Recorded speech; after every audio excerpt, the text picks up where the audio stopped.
يا صحب إني بعزف الحنين أتيت وقلبي يقص الخبايا أقص الجمال جاليا بصحب لهم في فؤادي كثير التحايا لهم في فؤادي كثير التحايا لهم في فؤادي كثير التحايا يا صحب إني بعزف الحنين.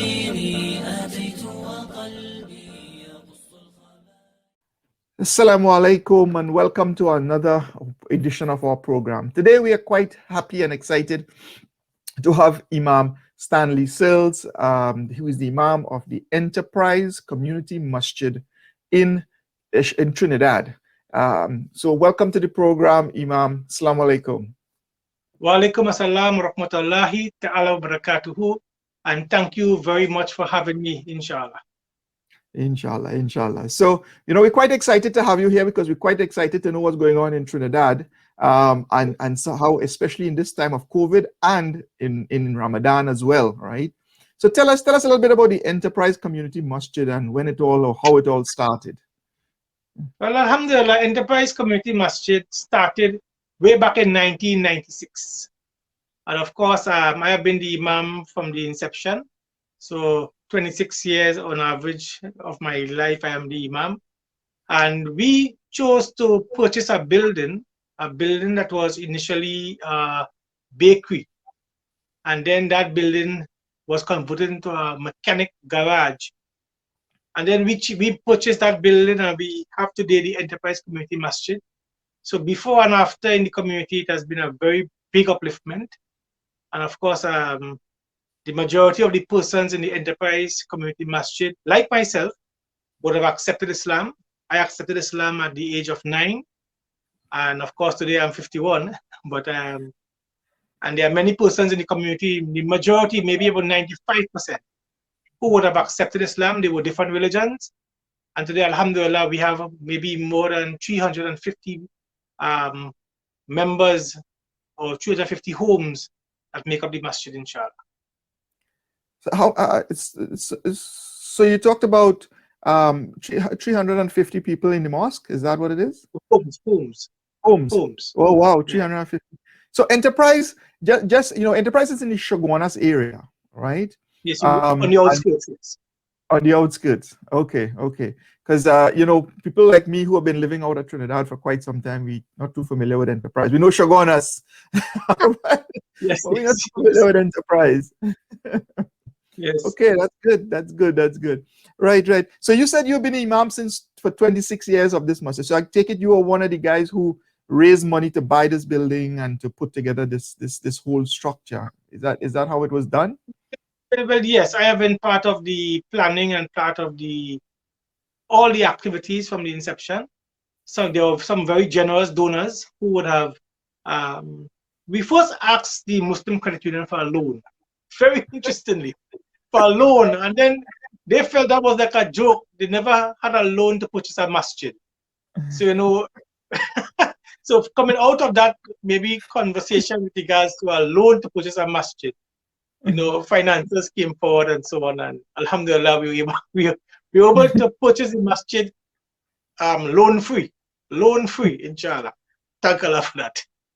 Alhamdulillah. That's great. That's a good joke for you, because you have been part of the Muslim Credit Union, so it's a big joke for many of the Muslims who hear that story. Yes, but I will just quantify that, or I will just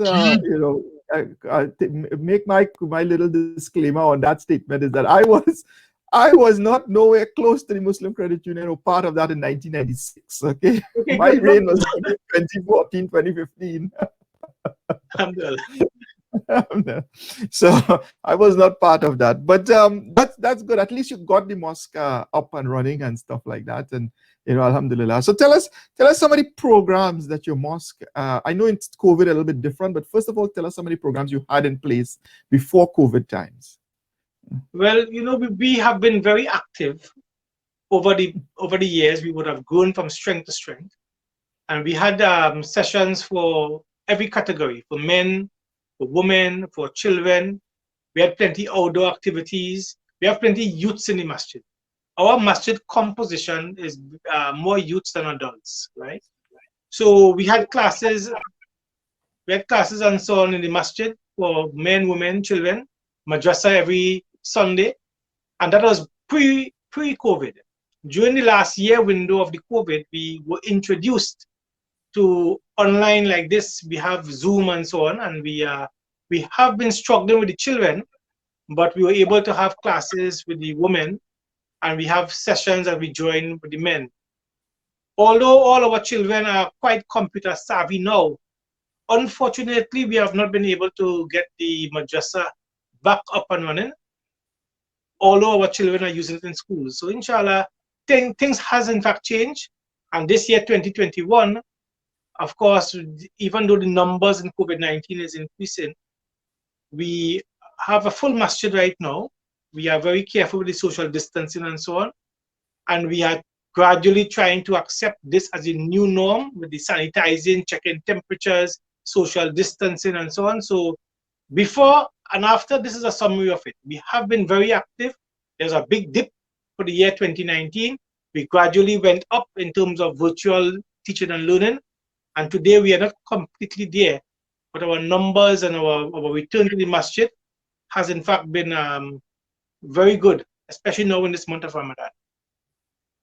Alhamdulillah, alhamdulillah. That's great. That's great, man. That you know, at least with the COVID time, things haven't gone that bad. Because I know, you know, here in Canada, the mosques we've gone back into a lockdown, at least in Ontario here. And basically, what is happening now? We've gone back to 10 persons. They're only allowing 10 persons in the mosque, and this is in the month of Ramadan. So you know, there's certainly some different ways in which things have been done. You know, so when it comes to this kind of thing, you kind of, the whole, you know, when Ramadan, the gathering for Taraweeh, the gathering for the iftar and all that, it's no longer there. So the month of Ramadan is you know, it's not feeling like the normal month of Ramadan. But at least, you know, you got to do what you got to do and try to make the best of it and make the best in terms of gaining the rewards, you know, because even though you can't go to the mosque, you still got to try and do what it is, right? But I'm glad to hear that you guys are quite still, you know, fairly active in this month of Ramadan, and even in COVID times. So, you know, I know one of the things is that you take Hajj groups, you know, to make Hajj, and you take groups to make Hajj and Umrah. How is that happening, or what is happening for this year with respect to that? Are you planning to go to Hajj and do any Umrah trips? Alhamdulillah, first and foremost, yes, I have been taking groups for Hajj and for Umrah. I have been very fortunate to take groups as much as 15 times. And of course, I have been doing so consistently since 2008 to 2019. Of course, now with 2020 and this year 2021, it has already been declared last year no Hajj, and this year it has already been declared no Hajj. What has happened, however, is they were thinking about how they can have Hajj this year based on the COVID vaccination and so on. However, every time we think that we are making one step forward, a new strain comes out, it complicates the process, and the Saudi officials has already said that for this year 2021, they will not have that great opening of Hajj. And do you know, just as a little side note, as I remember, yeah, the Saudi government had prepared for the largest Hajj ever. In big buildings went up, great, not this year, last year 2020. Oh, last great year. accommodations, and much more accommodations and so on. And they were planning to increase the number for Hajj from a mere 3 million to maybe as close as 5 million. Wow. Of course, that mankind plan, but surely Allah is the best of planners. Yes. Exactly. Yeah. So I guess so. There's no Hajj last year. There's no Hajj this year. And I guess, you know, we have to see what's happening next year in terms of this whole thing. But given that this COVID thing is not going to go away with, you know, even though there are vaccines, you know, how do you see that the Hajj is going to be changing? Because they now have built, you said, trying to increase the amount of pilgrims from 3 to 5 million. But with COVID, there may still be restrictions for at least the next couple of years, you know, because with the vaccines and stuff. So, I mean, how do you see that this Hajj whole thing is going to change? Well, the world is changing together. The world is changing together. There's this terminology, the new norm, the new norm. So if it is that whatever happens globally, of course, the Saudi officials will be no different in that they will follow what WHO would have recommended in terms of the flights to Saudi Arabia. Maybe they may come up with new innovations and so on. But as of now, nothing is concrete as to how can they get away from these problems of the COVID-19 and the spread. But what I foresee maybe in 2022, of course, I think that we may start looking like spacemen. You know, we might be dressed up differently. Our faces might be covered and so on with space suits.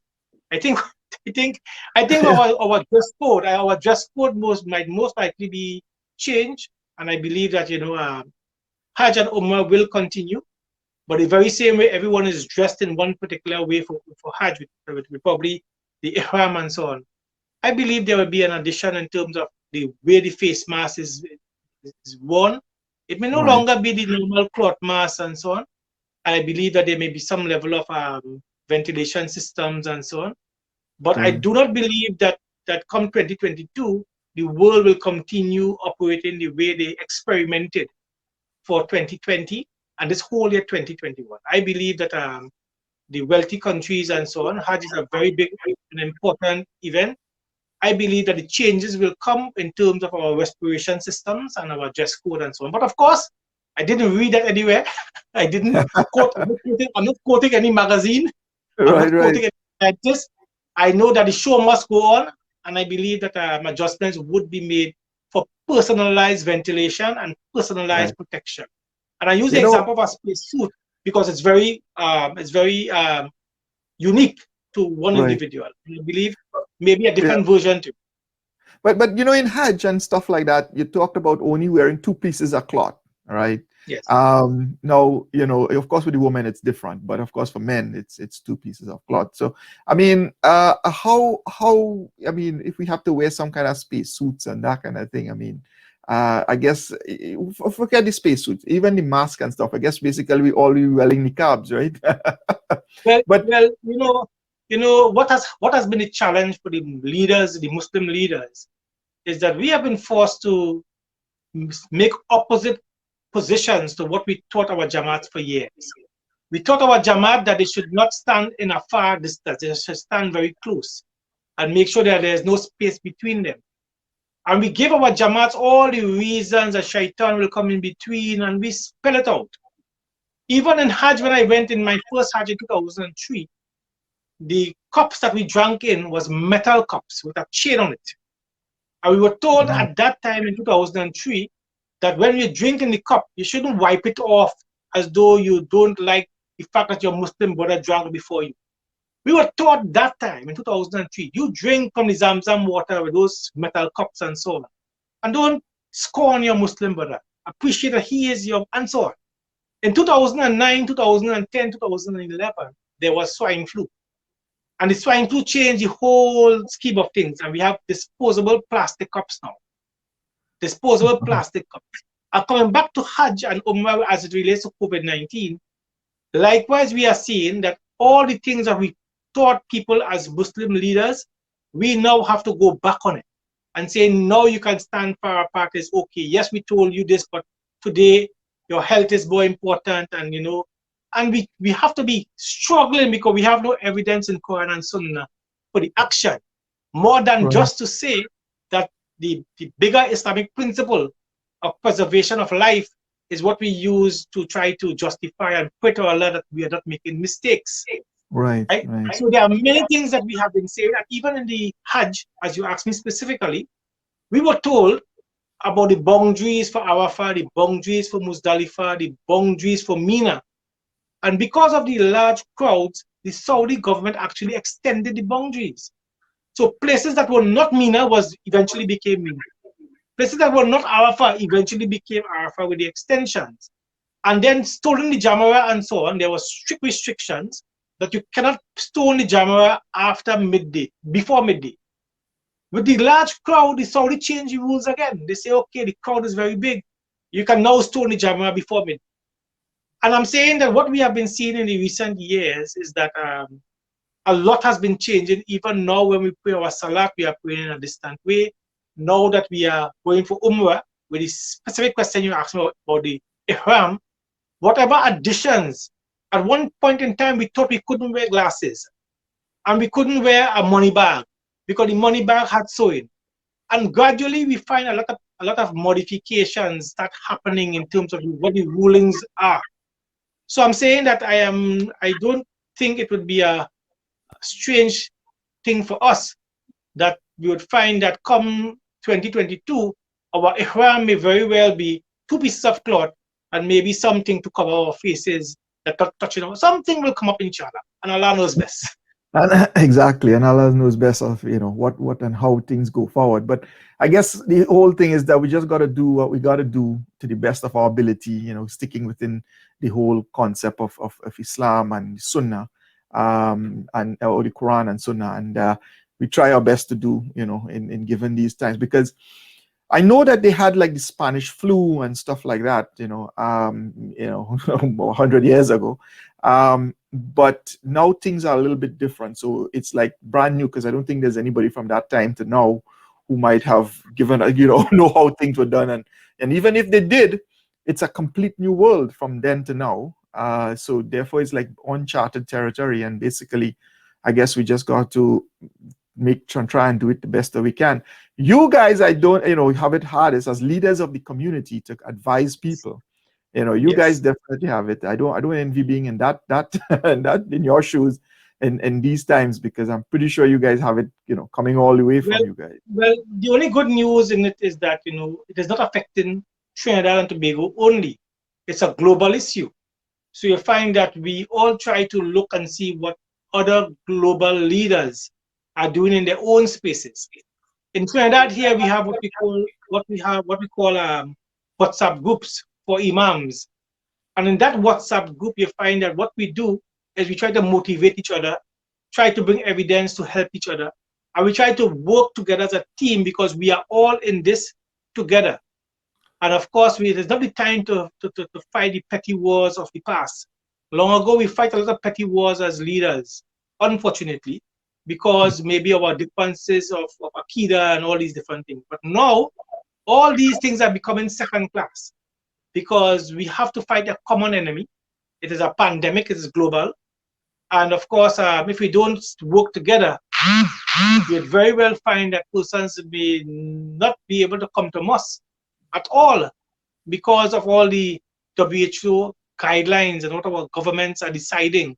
So if we don't work together and plan together, and if the followers don't give us the necessary respect and understand that the pressure is on us, everyone asks us the same question. How do we do this when you said 2 years ago that you cannot stand far apart? How do you justify it now? And again, I'm saying being a leader in 2021 is not the same as being a leader in the past. In the past, of course. But it might be for the, as you also said, might be for the betterment, because you guys are now coming together with your WhatsApp groups, having discussions on how to deal with it. I'm hoping that the discussions lead to unified decisions, so that the general public, or the general Muslim community is sort of getting one message, and not that they're getting multiple different messages. Even though there are discussions, they still have people still have different views. Yes. We may have a discussion, but people still come out with different views and that. So how are you guys dealing with that? Because it is uncharted territory. Uncharted territory. All of us find ourselves in a very similar position. Because alhamdulillah, we would have had the Spanish flu and all these things in the past. But as to whether or not there is sufficient data and Islamic positions that is recorded to guide us, that is not the case. So because we cannot bring evidence to justify our reasons for disagreeing, it is much easier for us now to have consensus, simply because we have two choices really. Either stay home and don't come to Masjid at all, don't have Jummah, don't have Hajj, don't have all the pillars of Islam as it relates to the requirements, or we find a way to put our minds together, put our differences in the past, put our differences aside, and try to do the best that we can do. And alhamdulillah, I think the Muslim community now is much more educated. We are using Zoom and Team and Google Meet and so on. Even the elderly from amongst us. Our little children are using Google Meet and so on. They are very familiar with it. And the imams are sitting in Zoom meetings and they're having WhatsApp groups, and we are much closer now than ever before. As a matter of fact, there are imams in our own country who we never knew, never saw. Now today, because of Zoom, we are seeing them, we are talking to them, we are discussing things together. And because we are all imams, you find that the respect is much, much better now than when you are arguing about positions with no face. When you argue with no face, you have no behavior. When you argue with your face, your behavior improves. Allah does this. Well, that's you know, it's certainly good to hear that some positive is coming out of this with the change in technology. And like you said, you now see imams that you never knew were there or there, and they're being part of this whole thing. So that's good. So this group that you guys have, is it only with imams and leaders for Trinidad? Right now, yes. And not only leaders, not only imams, the imams were allowed to bring in maybe their second in command or the third in command. So the group is not only imam, but imam and maybe two representatives in some cases from their jamaat. Because sometimes the imams need that kind of support. Maybe they are unable to attend, and the meetings can go on with their representative. But basically, it is only Trinidad for now, and it is imams and one other or two other in some cases. Right, so like the imam and the assistant imam kind of thing. Yeah. So, I mean, this looked like a very good initiative. I mean, can I throw it out there and ask, because I'm part of an organization called the Caribbean Muslim Network, that if we can take that concept you have and expand it across the Caribbean, because we already have the contacts and we already have the information, and what we've been trying to do is to get some of these leaders in the Caribbean. We've been trying to train them in terms of leadership. So the Caribbean Muslim Network had a couple of sessions over the last, from 2017 coming forward, which were leadership courses, training people to when they take over or they go into an Islamic organization, they basically are trained, or they have the skills to manage that organization effectively. So we've not been training them in terms of on the Islamic part. The Islamic part is well taken care of by various organizations, including the Darul Uloom, Ashja. All of them have their imams training course and whatever. What we were focusing on as the Caribbean Muslim Network was to get the skills of financial management, project management, leadership skills. Those kind of things is what we were trying to give the people in the community, so that when they get into the organization, they have those skills as well. So they not only have the Islamic side, but they also have the secular side in terms of running an organization, how to do a project, how to fundraise, how to manage the mosque, how to manage the mosque finances. That kind of thing is what we were training to. So I'm throwing out to you that maybe you guys you can take it to your group, that if you can consider expanding that, because I'll tell you what, in the Caribbean, there's a lot of islands that are very small. They don't have a dedicated imam. And even if they do have somebody who does the khutbah, or who does the Jummah, or who do the Tarawih Salah, they're not very educated in terms of Islam. It's just like people Muslims come to live on the island, and they're doing their best to try and maintain that Islamic lifestyle. Being part of something like what you're talking about, I think can assist these guys quite a lot. Like, if we have an issue, how would we deal with it? And they have now a resource where they can reach out to if there's a situation. I'll give you a perfect example. Earlier this year or late last year, in Turks and Caicos, it's a very small community there. There may be about 20-25 Muslims that lives in Turks and Caicos. I was part of that community over the last 2 years. But I think it was either December or January, a married couple from New York, right? They just got married, Muslims. They went to Turks and Caicos on their honeymoon. They went out on the beaches. you know, you can, when it's low tide, sometimes you can walk out a little bit further out. They went out, a rip tide came in, both of them drowned. Right? Both is newly married couple, yeah, Muslims, both on their honeymoon, both drowned. The Muslim community in Turks and Caicos didn't know how to deal with that. Because firstly, how to deal with it. I mean, they know the theory of it all and stuff like that, but they never had to deal with a situation like that, right? And having a resource like, the thing is, having a resource like, if you're part of this group, you know, you could have shared some of your knowledge and tell them and guide them as to how to deal with this situation in terms of the janazah, in terms of preparing, you know. So that's what I'm saying, that there are a lot of benefits that I think you guys can share from that group across the Caribbean. So it's something I'm saying that maybe you should throw out to your comment. Let me comment on it. Let me comment on it in an international scale first.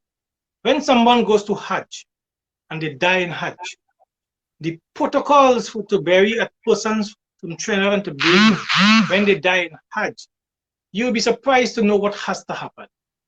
You have to apply back to the country of the person, inform the Ministry of Foreign Affairs, and a number of protocols need to take place before the burial. Now, not everyone has that experience. And likewise here in Trinidad, of course, we have had many janazas before, and each government have its own system. You must report the death. If the person dies in the hospital less than 24 hours after they are admitted, autopsy must be done, and a number of things has happened. If somebody dies on the road, the district medical officer must come first before you touch the body or move the body. And there are a lot of rules with deaths. And I'm saying that experiential learning from each other's experience is very important. And of course, I would have benefited from others who were before me. I had someone who I can call, and we should now make ourselves available that someone can also call on us. And with all this new technology and all this new advancement, the calls are much easier now. So we have advanced, even though the COVID-19 may have appeared as though it took us 10 steps backward, it also took us 10 steps forward in terms of our reach. Look, I'm in my home and I'm talking to you in Canada, and the whole Caribbean will be able to see what we are saying.